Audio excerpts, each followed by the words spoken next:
Why must I live like this? Well, funny flat-faced dog, it all started with these quirky little people called the British. Greetings, adventurers, and welcome back to the Den of the Drake.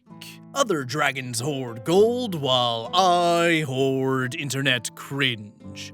You know, choosing stories to read on this channel can be pretty challenging. Trying to find a story that isn't just completely drowned in the author's ego, completely made up, or infected with an overabundance of whiny Redditisms is a lot harder than what a first glance might suggest. And when I finally do find a decent story, I'll get halfway through reading the thing only to find out that it's written like the author was a coked-up chimpanzee with a keyboard and a dream. Suffice it to say, Reddit being Reddit makes my job harder than keeping a consistent upload schedule. But you know what I've noticed? Some of the best bangers on Reddit are actually on the shorter side. These people are on a mission to get in, share some D&D cringe, and get out. And you know what? I respect it. So today, we're gonna try something different. Today I got two stories for you that I'm gonna try and fit in one video and ruin with my own Drakeisms if I can help it. The stories I have for you today star a poor girl who falls victim to the flirtations of the two worst kinds of neckbeards, and another who has to take on both a DM and his kleptomaniac wife in a tag team match that gets the cops involved. Now, without any further delay, let's go ahead and dive right into the horrifying world of r/RPG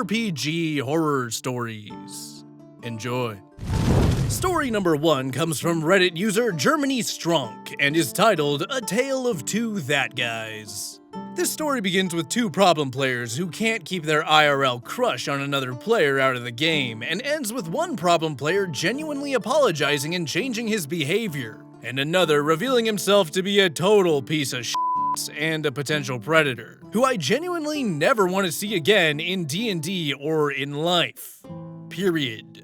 Our game started up a couple months ago when me and a couple of regulars that I had grown close to at a game shop decided to play D&D during the summer, since I had just graduated high school and now had a bit of free time on my hands. The first problem player is actually another guy that I went to school with. We met in our school's gaming club in my junior year, his senior year. He played a half-elf ranger. The second problem player was a 32-year-old weeb who pretty much embodies the stereotype of a horny bard, but in a much more cringe and socially awkward kind of way. And of course, he ends up playing a horny dragonborn bard with a bunch of anime flavor, which admittedly was kinda cool. Now we get to the girl in question that the two meatheads would fight over. She was a close friend of mine who was in film club with me senior year and had just graduated high school as well. So I mentioned to her about the D&D group and she was happy to join. She played as a moon druid, I was playing as a fighter. Before we even started the game, the two guys were clearly smitten, and both players would come to bring their feelings for her into the game. Weeb would do this simpy "m'lady" kind of thing, usually using himself as a human shield, including at times when his HP was way too low. He actually died twice trying to do this, and it put the party in a precarious situation multiple times. Obviously no one, especially Film Club Girl, liked this. Nor did she like his over-the-top in and out of game romantic gestures that would come out of the blue, like randomly bringing her flowers. He just didn't seem to get that she was not interested. Gamer Club Guy had this bad boy asshole flirt vibe about him both in and out of game towards her. It was equally unsavory though. He flirted like a guy who just watched the wrong type of dating coach on YouTube and thinks that being a dick is attractive.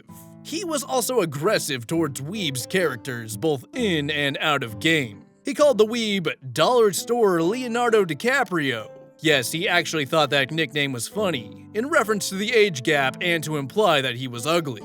It came to a head when Gamer Club Guy, still a ranger, decided to PvP Weeb's cleric. Again, Weeb had already died a few times. This was despite Film Club Girl's protests. Ranger killed cleric and then laughed at him and called his build pathetic. This pissed off Weeb and the two began to argue IRL until Film Club Girl firmly told them both to cut it out, and that this weird in-game flirtation was getting annoying, and that she was not interested in either one of them. Weeb just kinda hung his head in shame and Gamer Club Guy stormed out of the game shop.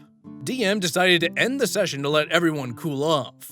I asked Film Club Girl how she was doing, and she said that she's doing better.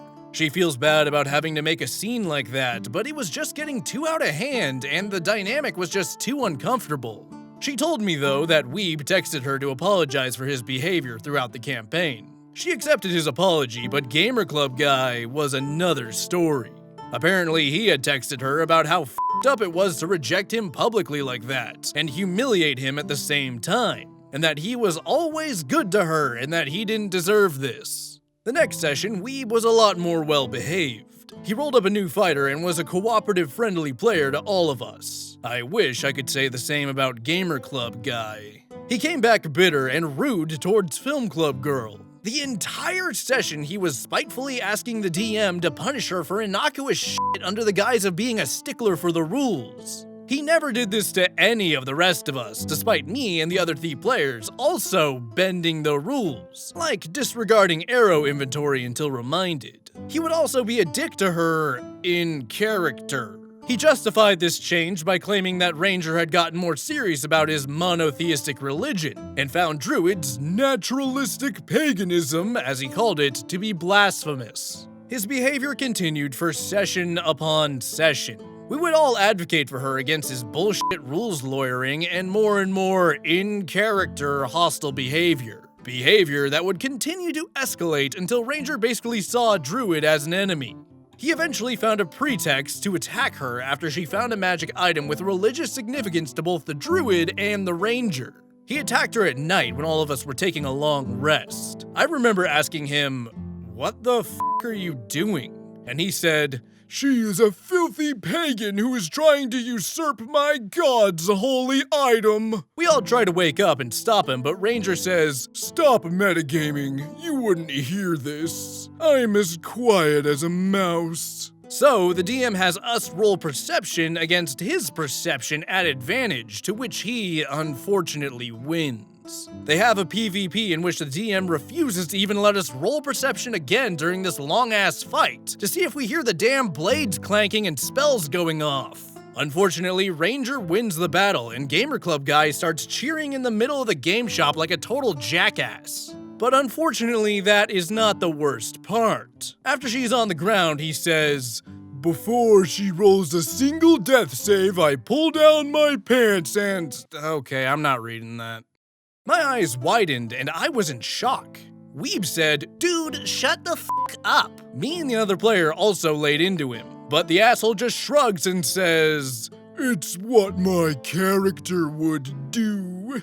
And then finishes describing the disgusting things that he wanted to do to her character as the DM just sat there like a dolt. Film Club Girl gets up and says she's leaving. Me, Weeb, and the other player tried to follow her, but she told us not to. We respected her wishes, and the DM said, "Yeah, you went a bit too far, Gamer Club Guy. Let's end this session and we'll just retcon that whole thing next week." Weeb told the DM that he refuses to play with that piece of shit, and we all agreed. Obviously, Gamer Club Guy got super offended and accused Weeb of just saying that because he's a simp for her, and the rest of us were all apparently beta males. He also called Film Club Girl an oversensitive C-word, and that he was just playing true to his character. What a fucking liar. It really took all my strength not to just knock him out right there. DM tried to keep saying, "Let's just wait until next week and talk about this." I shook my head and left. DM really disappointed me. He was never good at conflict resolution, but come on. I texted Film Club Girl and asked her how she was feeling after we talked a bit about her feelings. She said that she was fine now, but she's not coming back to that game store, even if we kick him out. She doesn't want to take the chance of running into him again. He apparently texted her a bunch of angry sexist messages, calling her every slur in the book, and weird angry messages about how ungrateful she was and how he'd treat her right and sexually satisfy her. She blocked him though, and her parents have recently bought top-notch home security in response. The next day, we tell the game store owner what happened and he bans Gamer Club Guy from the store. About 2 weeks later, she decided to come back to the game store. Since Gamer Club Guy was banned from the store, she felt more comfortable returning and we continued playing the game without Gamer Club Guy. and I haven't spoken to him since. TLDR. Two overly flirtatious players make a girl feel uncomfortable. One of them changes after he realizes that she is uncomfortable, and the other acts like an entitled prick and essays her character. We get him banned from the store and continue playing without him. End of story.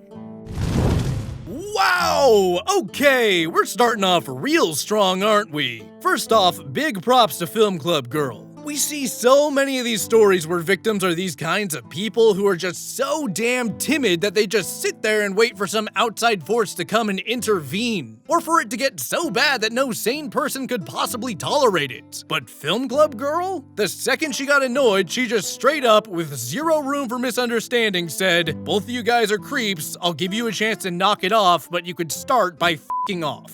Total Chad energy there. Is there a female equivalent for being a Chad? Because I'd like to offer both Chadette and Chadess for consideration if there isn't. But for every Chadess in the room, you got one of these two losers and a DM. Granted, one of these guys is much more of a loser than the other two. Obviously, the DM's kind of a wimp for not just saying, "Hey, you're being a dick, knock it off." And of course, Weeb is your typical nice guy, white knight. We all know blah blah blah blah blah, we know the song and dance at this point. And like most nice guys, he was able to see that being a sniveling white knight is not the way to get a chick to like spending time with you. But the gamer club guy, oh boy, he's a different breed. Straight up, dude needs to be humbled by a switch kick to the side of the head, and maybe he'll have the broken part of his brain knocked back into place. Because apparently he requires a more direct hint that his micropenis energy is not conducive to a healthy gaming environment. But again, huge props to Film Club Girl. She just gets up and says, "I don't need to tolerate you," and walks out. This girl has so much self-respect and assertive energy, it's no wonder that she's got both of these dudes simping for her. Knowing what we know about the way she was raised, I wouldn't be surprised if a big part of her parents' top-notch home security is a 9mm tucked away in a hollowed-out Bible, because this chick is the definition of, "Fine, I'll do it myself." People like these two, for them it's all about holding the power over someone else. With the weeb, he's trying to protect her in a way that she doesn't want to be protected, in the hopes that it will establish a power imbalance that will result in some, reciprocation. With Game Club Guy, it's a more direct approach. "You humiliated me, so now I am gonna try and humiliate you." You don't have to let these people have power over you. You can simply say, "Nah, I don't f*** with it."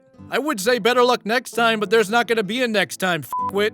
I cannot stress this enough. There is something to be said about refusing to be a victim. And with her actions, Film Club Girl wrote a frickin' novel about it. Fingers crossed that this unapologetic badass energy continues into our next story. It'd be a real shame if our next OP turned out to be a total tool after this. That's called foreshadowing. Story number 2 comes from Reddit user PuzzleHeadedBed7070 and is titled "Cops Called on XDM. Their wife tried to steal thousands of dollars worth of my stuff. Huge warning to in-person players." Hello again, people of Reddit. Oh god damn it. I'm going to preface this story by stating that this is less of a horror story in terms of anything in the actual game, but more in real life because of the game, so to speak. It's an odd one, but I think it'd be good to post it here so people can be careful and mindful. Names changed for obvious reasons. Alright, so this is back during the height of the 3.5 glory days. I was playing with a group of people where we met weekly. Sometimes maybe even twice a week, or rather just 2 weekend days like Friday night and Saturday during the day. These games would take place at the DM's apartment. Let's call him Shrek, and let's call his wife Gruntilda. Other players are mostly irrelevant to the story except for my good buddy maybe. Let's call him Millhouse. So this story is kind of another warning about not having couples be on the opposite side of the DM screen. I.e., never have a player who is the significant other of the DM. It basically never works out well, and there's always bias and favoritism. This will be important later.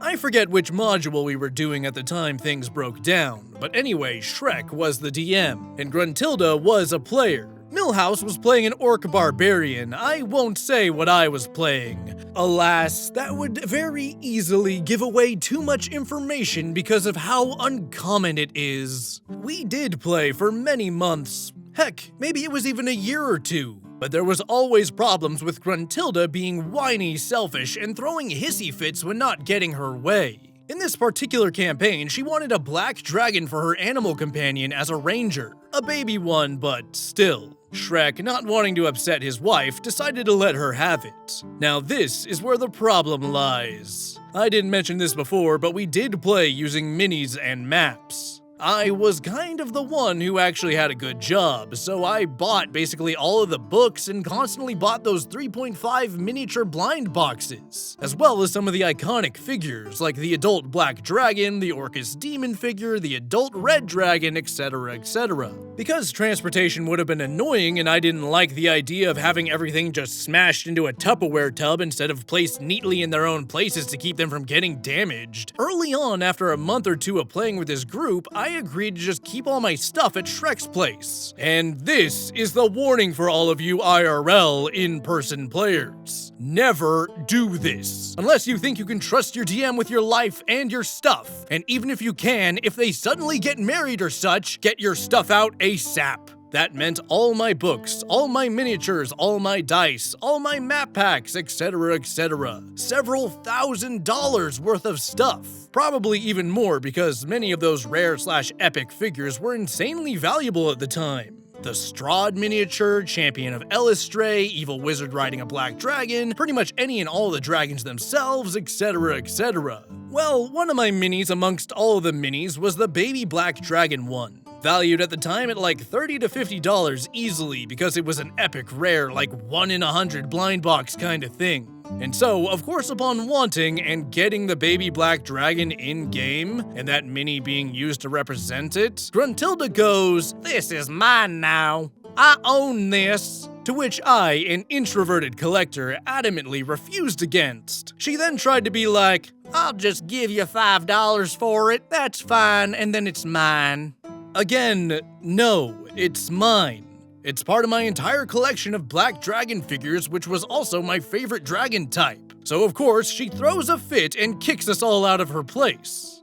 Milhouse was the friend who got me into the group in the first place, and the one who tried to negotiate with Shrek and Gruntilda for a peaceful resolution to the situation. Because the ultimate fallout of things was that Gruntilda wanted me banned from their apartment and kicked out of the group. Being married to her, Shrek didn't really have a choice. However, when it was brought up about me getting my stuff from their place, Gruntilda tried to say, "No, it's all ours now. I own it all and you can't have it back."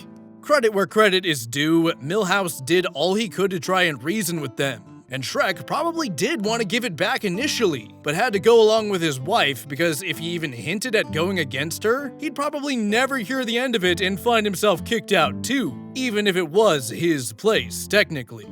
So Q having to call the cops, having to have Milhouse witness that yes, it's my stuff. Thank God I'm a pack rat who keeps all the receipts and could show the cops that yes, I did indeed purchase all of the items and that they were mine. And then basically telling Shrek and Gruntilda that they had to give my stuff back. That if any of it was damaged in any way, they'd have to pay for it. This would make certain that Shrek didn't allow anything to happen to the books or minis at Gruntilda's hand, who was likely to throw another fit at finding out that she couldn't keep my thousands of dollars worth of stuff. And that I would be coming to pick it up with a police escort, and Gruntilda was not to be there when I did. I went with Milhouse to get my things, and Shrek even apologized about Gruntilda being such a B-word, and that his hands were kinda tied. Didn't change that I had to call the cops for a resolution, though. Milhouse dropped out of the group as well, and being down to 3 out of 5 players, I'm sure the group disbanded. Well, the other girl moved away anyway, and they would have been down to just 2, one being Gruntilda. It took Milhouse and I a long time to find another game. It was an in-person game, but the new DM had his own stuff. Minis too. And only said if we wanted to bring a mini of our own to represent our characters. In the event that he didn't have one that fit, we could. Moral of the story, kids, even if you're the DM yourself, but you play at someone else's place, never leave your stuff anywhere. You never know what may or may not happen to it when it's out of your sight. Also, never have a couple play on opposite sides of the table. If there's a husband and wife, they should both be players or be co-DMs. Never one player and one DM. It always gets messy. Oh, one final thing. When I had sat down and went through all my stuff, it was hard to know what may or may not have been missing, even if I had a good memory for things. But you can guess which miniature was not in the lot of stuff. Yup, the baby black dragon. Gruntilda had apparently swiped it on her way out when Shrek forced her to leave and go to her mom's place so I could collect the things. Milhouse managed to find a replacement for me, bless him. And if there's ever a chance that Gruntilda finds and reads this, I hope you choked on that mini. You owe me $50, and you owe Milhouse $50 for what he had to pay to replace it. That is all. Good night, Reddit. End of story. Oh, Reddit, you giveth, yet you taketh away. Where the first story was all about rejecting victimhood, this one is all about embracing it to the point of feeling secondhand embarrassment for the OP. For those of you who are into me criticizing weirdos from Reddit, stay tuned, you're gonna like this. Let's start by saying that OP's takeaway from encountering a kleptomaniac trying to steal from him being never play D&D with married people is peak Reddit. Ooh, we better heed this guy's wisdom, everyone. He knows everything. And if you ever want to let your wife be a player in a game that you're running, then you're just gonna make a mess of things for everyone. I don't make the rules, fuck off. The fact that Shrek and Gruntilda are married has literally zero effect on the events of this story, which, by the way, she totally should have been named Fiona. Come on, dude, it was right there. OP zeroing in on their experience with one bad person and using it to paint every person with a wedding ring with the same brush really rubs me the wrong way, and speaks to such a cringe-worthy amount of narcissism that I can't even begin to wrap my head around the fact that someone would post something like this to Reddit thinking it was a good idea. Is it okay that Gruntilda tried to steal your things? No, of course not. But everything from the title of the damn post to the way it's written speaks to an attitude of, my personal experiences are reflective of everyone else's reality. Heed my wisdom, you pathetic fools. Never leave your things at another person's house, and never play with married people. Ugh, gag. There is also way too much tell don't show going on here. I know it's pretty lame to use a narrative rule to judge a Reddit post, but I would like to respond by saying shut up. We're told that Gruntilda throws hissy fits about these sorts of things, but she's written like she's got the mind and mannerisms of a 5-year-old, with all of her dialogue being written in all caps, saying things that no real person would ever actually say. I know that OP wrote it to make it look like Gruntilda was as unreasonable and antagonistic as possible, but it ends up reading like our oh-so-likable protagonist is picking fights with the mentally disabled. And then you got all these smooth brains down in the comments taking the story at face value and encouraging OP to hire a lawyer over the missing black dragon miniature. Like, bruh, it's $50. The average lawyer in America costs $315 an hour.